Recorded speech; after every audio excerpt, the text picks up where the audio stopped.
What's going on YouTube? Bacon here bringing another video. This one going to be my draft recap for Season 1 of the SSBL Minors. This league is run by Fizzle the Hizzle. You guys may have heard of him. He's also a YouTube content creator, uploads a lot of draft league stuff, and he does live commentary, so I obviously don't do that here on my channel, but if you guys are interested in something like that, definitely go and check him out. This is the first season of the Minors division, but there was already one season of the main league, SSBL main league. I actually participated towards the end as a replacement coach. I played something like 3 games, I think, for a team that just wasn't going to make playoffs anyway, so I was very happy to get the chance to actually play this season, even if it is in the minors division. If I do well here, maybe I'll end up in the majors in the next season. So yeah, this is a points draft type league similar to the OLT, except in this case we only get 115 points instead of 120.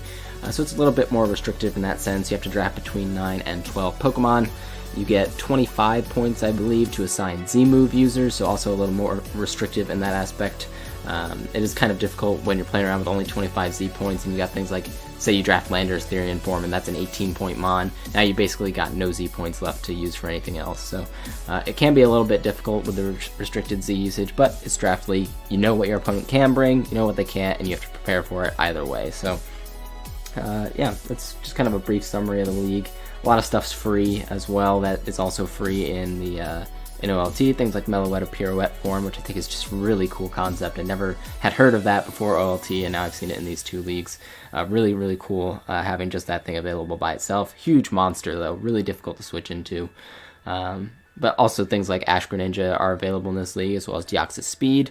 The 2 of them are restricted in the fact that you cannot Z them, but they're still huge threats, obviously. Choice Specs Ashgren is the bane of OU, so yeah. Those 2 things are kicking around. There's a couple other things, like the Mega Lotties are both released. Sometimes you don't see that in other leagues. Iga Slash is released, you don't see that very often. And then one kind of really unique thing is that the Let's Go Pikachu and Eevee Mons are also released. So Starter Eevee, Starter Pikachu, and Melmetal are all available in this draft, which is really, really cool. You have to play in custom game to use them, obviously, but they have their abilities. They have whatever move pool they had in LGPE. Starter Pikachu is a massive threat. You throw a Light Ball on that thing, it's base 120 speed. Really, really hard-hitting electric type Pokemon, but it's priced appropriately. But yeah, I thought it was really cool to include those 3 Pokemon just to see how they do in the format. Obviously in Gen 8, I think Melmetal is going to get a little bit of a buff. I think it's going to have a better move pool going into Gen 8, but it's still a pretty solid Steel type, I think, barring the fact that it doesn't currently get Stealth Rocks. Yeah, just really cool concept, I think, including those Pokemon. And huge threats. All 3 of them really could be very useful, I think, in the format. So yeah, let's get right into the draft here. As I mentioned, 9 to 12 Mons for 115 points is what we're aiming for. I had the 9th overall pick out of 12 coaches, which is not bad. It's close enough to the wheel that I'm comfortable that I'm not going to get sniped for the most part. And being only 12 coaches instead of 16, generally you get sniped less often anyways. So yeah. Looking at my draft board, I mean, obviously things like Melopy, Ashgren were at the top of my draft board, but I realistically didn't expect to get those. Of the things I was expecting to get, my kind of top choice actually ended up falling to me, so I was perfectly happy that I got it, and that is Mega Mawile. So we've got 2 faces of Mega Mawile here.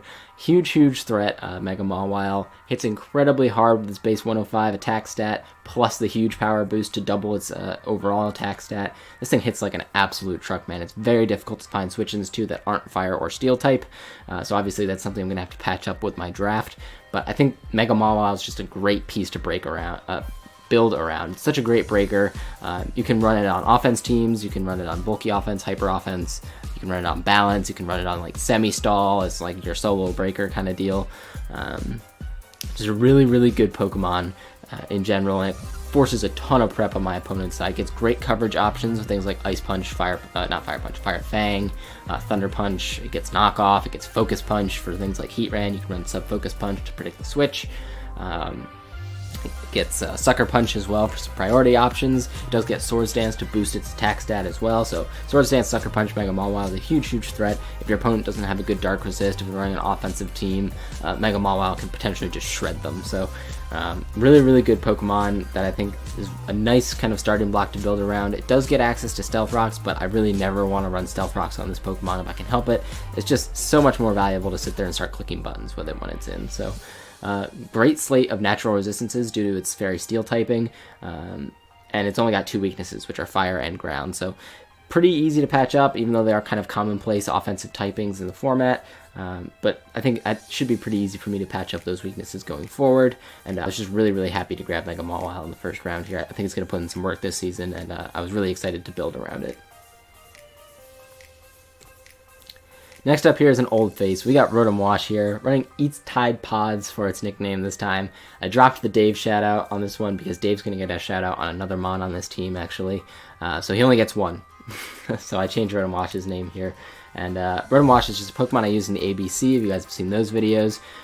Loved using Rotom Wash. You could bring Bulky Pivot every week and it's going to put in work. Something like Volt Switch, Hydro Pump, Will-O-Wisp, and Defog, or Pain Split.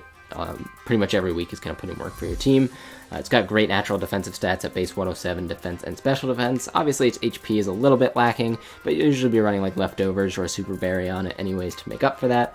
And it's actually got a pretty solid base special attack stat at base 105. Very usable as like a Choice Scarf or Choice Specs. It does have access to Trick to cripple opposing grass types like a Tangrowth, for example. You can trick a Choice Scarf onto it and make it essentially useless for the rest of the game. And it's only got that one weakness, which is to grass, which Mega Mawile obviously resists. And Mega Mawile is weak to fire and ground, and Rotom Wash is resists that and also is immune to ground. So really nice pairing here. This is a pretty standard OU pairing of Mega Mawile plus Rotom Wash. A nice bulky pivot into Mega Mawile is great because Mega Mawile doesn't have to take the hit. Rotom Wash is slow enough that it can get off a slow Volt Switch, get me some initiative into the Mawile. So, excuse me. Really nice pairing here. Gives me a defogging option right off the bat. Rotom Wash is a super reliable defogger, and Mega Mawile, while it's okay against Stealth Rock, really doesn't appreciate spikes too much, so having the defogging option here, a really reliable one in Rotom Wash, was super valuable to me early in the draft here. And only at 13 points, it's not going to break the bank. Like Mega Mawile was 17, so these two Pokemon have actually eaten up a good chunk of my available points to this point in the draft, but I felt like Rotom Wash, for the price, really fit the team well, really fit kind of what I was envisioning well, and gives me just a great partner for Mega Mawile. Next up here is another familiar face from my ABC team. We've got Nightshade the Gliscor coming back here. Nice flying ground type here, really good defensive typing actually, even though it doesn't have a whole lot of resistances and immunities to it. It doesn't have a whole lot of weaknesses either. It's basically just got that water and that ice weakness. I've got 2 ice resists already, and Rotom Wash resists water as well. Really good water type switching in Rotom Wash, so Gliscor is pretty well protected. It's a nice core. I loved using it in the ABC. Really glad to have it back here. This gives me a second very reliable defogging option for the team as well, and also gives me my first very reliable stealth rocking option to kind of alleviate that burden from Mega Mawile. Like I mentioned, that's really something you never want Mawile doing, is setting up stealth rocks, so Gliscor here, really kind of a nice partner in that respect. Completes a nice kind of slow Volt Turn core with my Rotom Wash to help me get into Mawile for free, and a great kind of like defensive core that I've started to build here between the Wash and the Gliscor. But Gliscor is another Pokemon that's versatile enough that it can run more offensive sets. You can run Sword Stance with like Facade, Earthquake, Ice Fang, stuff like that. It does get access to pretty decent coverage options and can hit pretty hard actually after it gets that +2 boost. And with the Poison Heal, it's actually very difficult to take down even if you're running a more offensive variant. So really liked Gliscor on this team. Pairs, like I mentioned, super nicely with my first couple of Pokemon here. And again, it's another Pokemon that doesn't really break the bank. Not that the Landos were available at this point in the draft, but if I had access to something like a Lando T, that would have been like, I think, an 18 or 17 point mon. That would have really set me back as far as drafting the rest of my team goes. So I felt like Gliscor was a pretty good partner to start off with here, and I've already got some really nice hazard removal options here with Wash and Gliscor. So I'm pretty happy with how the team is shaking up to this point in the draft. Next up here is a new face with Serperior here. We got Sweat the Serperior, pure grass type Pokemon, most known for its contrary ability because it can pair that with Leaf Storm. So instead of getting the -2 special attack drop, you actually get a +2 special attack every time you fire off a Leaf Storm. Really threatening Pokemon. It's very difficult to switch into actually if you don't have good grass resists on your team. It doesn't get the greatest coverage options in the world. It gets things like Dragon Pulse, Hyper Beam if you're running Z Hyper Beam on your Serperior, stuff like that. But otherwise, really not great coverage options from the Serperior. You'll usually see it with something like Leaf Storm plus HP Fire, and then it'll run like a Sub Glare or Sub Leech Seed type set with it. It is bulky enough that it can take some hits, specifically from like electric types. Even though Gliscor is obviously immune to electric type attacks, a lot of them I expect to be carrying HP Ice versus me to hit that. So Superior is just kind of a nice secondary check. Even though HP Ice would be super effective against me, it shouldn't do too much as like a coverage option. And this is a kind of decent electric resist to pair with the Gliscor here. So really nice speed stat as well. You can see my team's kind of slow to start off with, and Superior gives me a nice base 113 there to at least make sure that my team's not all like sitting below base 100. So this is a very threatening Pokemon, very fast Pokemon that my opponent's going to have to be ready for. Like if I start stacking Leaf Storm boost and they don't have anything to outspeed me, they're in a lot of trouble. And of course, the glare support is also really appreciated by Mega Mawile. If I can paralyze more offensive threats, Mega Mawile can really start to put in work on those things when it outspeeds them. So, really, I thought nice Pokemon here to pick up. Again, not breaking the bank here. We're looking for value picks at this point in the draft because Mega Mawile was a little bit pricier. But this is looking kind of like an OU team here with Mawile, Wash, Gliscor, and Superior. So I'm really happy with how my first 4 picks shook out here, and it's really going to continue throughout the draft. I was very happy with the team I was able to draft here. So Superior, new Pokemon, haven't gotten the chance to use it to this point, but I'm hoping it can put in work this season. I think it fits really well on the team, and I'm very excited to see what it can do. Next up here is Uxie, Giant Brain the Uxie. So Giant Brain is a little bit of an inside meme between me and some of my friends from Villanova. Basically, if you guys have ever played the game King of Tokyo, board game King of Tokyo, there's a card in it called Giant Brain that just turned into this huge group meme. So Uxie's got the Giant Brain here, and it's a another great pairing with Mega Mawile here. So this gives me access to Trick Room, which Mega Mawile super appreciates because it's a very slow Pokemon. It also gives me another very reliable Stealth Rocking option to, again, alleviate that burden from Mega Mawile. And it's a great switch in for fighting types. Because Mega Mawile is my fairy, it's not going to be doing a whole lot of switching in on fighting types, so I wanted a really reliable fighting type check with Uxie here. It was pretty much either that or running like a bulky ghost type. But I thought Uxie paired super nicely. Another slow pivot type Pokemon with U-Turn that can get me into my breakers, specifically the Mega Mawile, for free. And it gives me a couple of choice resistances. Specifically, the immunity to ground is really nice for my Mega Mawile. I've already got 3 Pokemon that are immune to ground and 1 that resists it paired with Mega Mawile, and I do have a fire resistant Rotom Wash already. So really happy with how my defensive core shook out with these kind of few picks here. Really, really bulky Pokemon here in Uxie with base 130s on both of its defensive stats. Actually a pretty decent speed tier, so it can kind of get some free momentum off throughout the course of the match because it does outspeed a lot of stuff. So you can get some U-turns off on slower walls, for example, but you're still slower when you're not running investment. You're still slower than a lot of offensive Pokemon. So you can basically take the hit with Uxie, U-turn out, and get into Mega Mawile to start doing some breaking, get a Trick Room up, go for U-turn, things like that. Super valuable from the Uxie here. Another Pokemon that I haven't gotten to use before. I think it's just going to support the team really nicely. It does have access to Thunder Wave as well, which, like I mentioned with Glare on Superior, really helps out on Mega Mawile. And it also has access to Memento, so if I want to set up with my Mega Mawile or start getting some free Leaf Storms off of my Superior, maybe even run like SD Gliscor, Memento can be an option there for me to get those Pokemon in and get some free setup going. So, yeah. Uxie, really cool Pokemon, I think. It really does one thing for the most part, but does that one thing very well. So this was something that was a little pricier than maybe I would have liked it to be. It was at 10 points, but it was something that I felt like fit the team well enough that it was worth grabbing here in the 5th round. Next up, we got another old friend here with Alolan Muck. Friend of Dave, the Alolan Muck here, coming back from my MWPA team.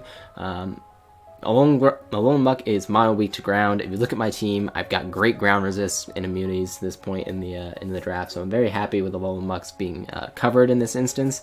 On my MWPA team, even though I did have Tapu Bulu, the team was pretty weak to ground, and this one I don't think is so weak to ground, bar like a Zygarde, for example, which actually nobody drafted Zygarde 50. Somebody might have drafted Zygarde 10, but I don't think anybody drafted Zygarde 50.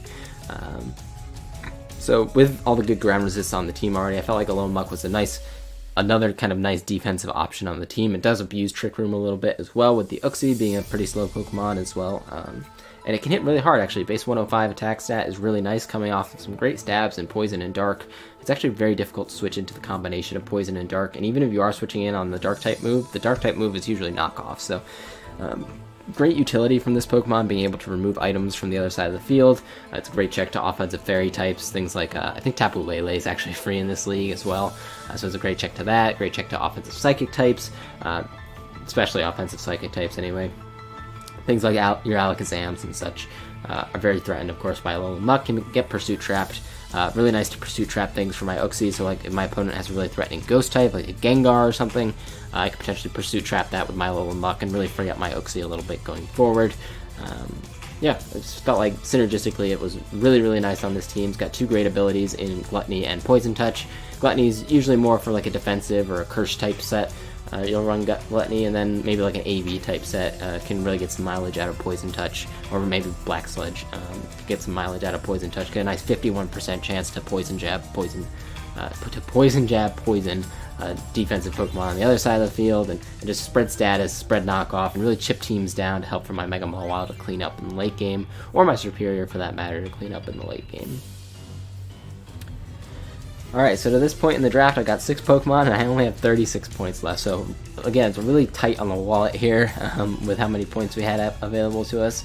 But I'm going to go out, and I'm going to take another high point mon. So I'm going to grab Blacephalon here. Blacephalon, I believe, was 14 points in this draft, but this offers me a really nice, specially offensive breaker.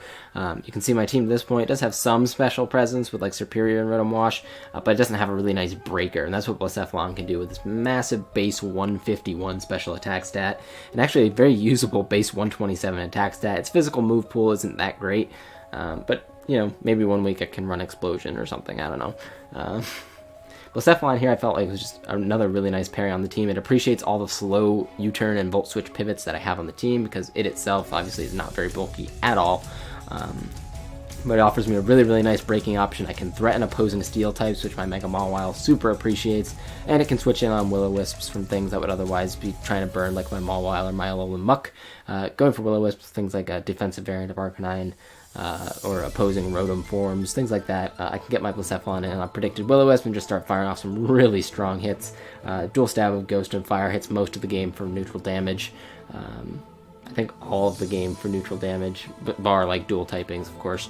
So things like Dark and Dragon type, like Hydreigon, for example, is problematic. I just have these Pokemon on the mind because they're my week 1 matchup, but yeah, Blacephalon just hits super hard, and I'm going to click buttons with it. That's the plan. Beast Boost plus Choice Scarf is really threatening. Calm Mind is threatening. You can actually run speed boosting Blacephalon if you want. You can knock down your special attack stat a little bit and potentially get some speed boosts off. That can be really threatening, especially when paired with Calm Mind.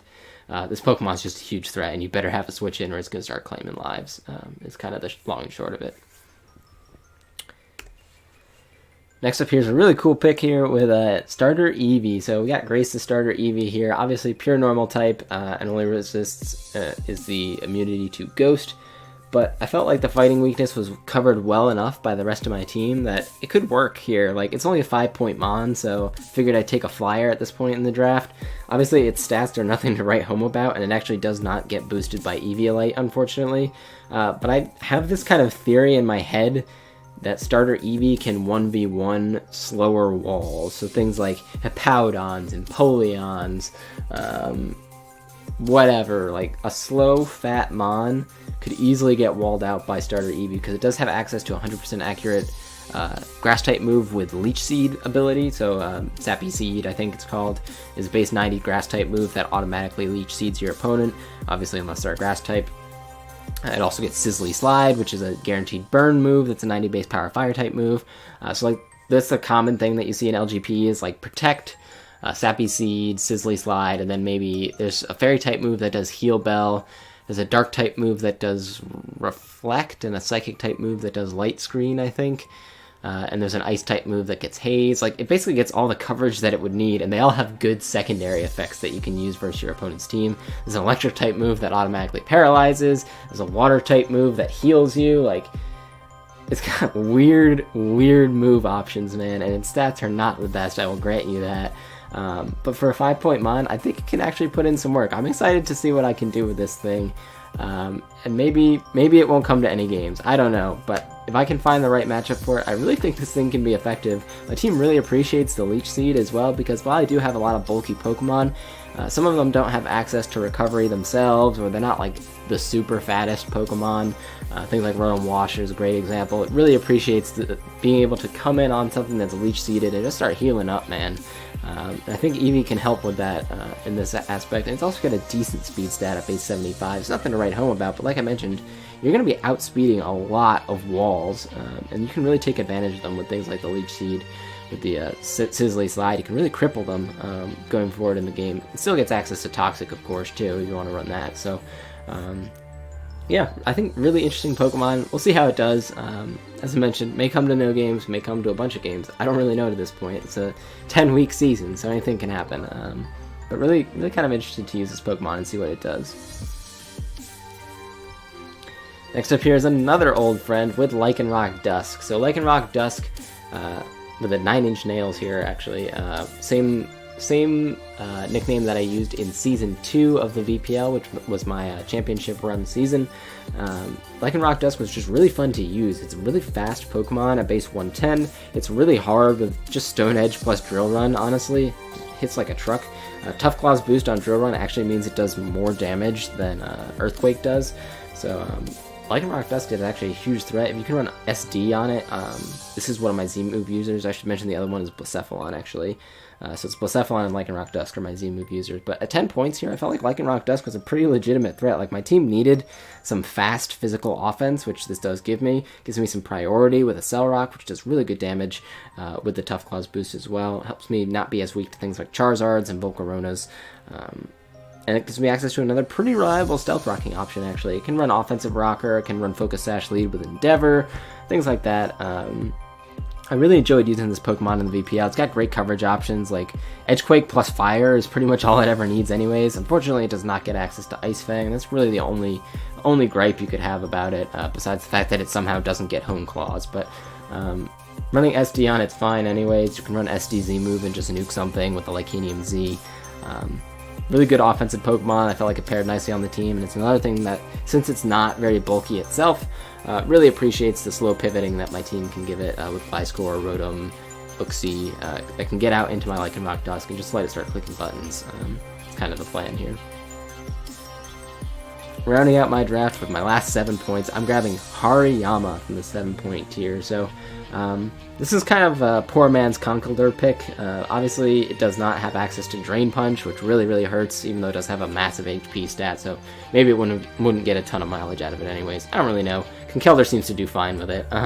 So I would love if it got Drain Punch, but otherwise, this thing gets about everything you could want. It gets all the elemental punches, it gets close combat, bullet punch, knockoff, it gets Fake Out for a nice kind of like Stally type thing. It can help activate its Flame Orb as well if you're running like a Flame Orb Guts kind of set. It's got 3 great abilities, honestly, with Guts, Thick Fat, and Sheer Force. Thick Fat pairs pretty nicely with things like my my Gliscor, with the giving me an ice resist essentially. It'd also give me a fire resist for like my Mega Mawile if I need to run Thick Fat. Sheer Force boosts pretty much all of its moves, like at least all of the elemental punches that it gets would get boosts from the Sheer Force, do a bunch of damage. Like Sheer Force Hariyama, like Life Orb Sheer Force Hariyama is no joke. That thing hits like a truck. Base 120 attack stat is super good. It does have access to Facade as well, so if you're running a Flame Orb set, you can run Facade on that. It has some really strong Guts boosted base 140 power normal moves with this thing. So huge threat actually, coming in at only 7 points. I think it is appropriately tiered, honestly, at 7 points, but I think it's something that's definitely going to be slept on in this draft, and in my draft in particular. But I think it actually fits really nicely on this team, and it's going to put in work this season. You guys are going to see it. Yo mama, so ugly. She gonna get Wokoed by this Hariyama. Like, this thing hits super hard. And honestly, I couldn't tell you which ability I'll be running on any given week, because it's really gonna be very matchup dependent. So, again, another Pokemon that you don't see too often just because people kind of overlook it, especially in free draft. You'll never see it in free draft. I would never draft this in free draft. But in things like points and tier leagues, I think it has some great utility that's often overlooked, and I think can really put in some work on this team. So, yeah, that's the draft here. We got 10 Mons here, and we spent all my points, so hopefully I won't have to make too many transactions going forward this season. I really like the team as it is currently, but you know, there's always things that might pop up during the course of the season. I find I'm weak to this type, I'm weak to this motif, like whatever it is. Maybe I'll need to make some changes at some point, but I'm interested to try out this team. It is a 10-week season, which I think is like about the perfect length for a season, because 12 is a little too long in my opinion, and 8 doesn't really give you enough time to fully explore your team. So I think 10 weeks is like right in the sweet spot. That's why we run the VPL for 10 weeks. And yeah, I'm very excited to see what I can do with this team. Hopefully I can put in work here and potentially get promoted to the majors for the next season. And it's very possible that the next season doesn't come out until Gen 8 comes out. I'm not really sure what Fizz is planning there, but really excited to play in this season, and hopefully you guys look forward to watching some videos. Thank you for very much for watching to this point if you did, and I hope to see you guys all in the next one. Later.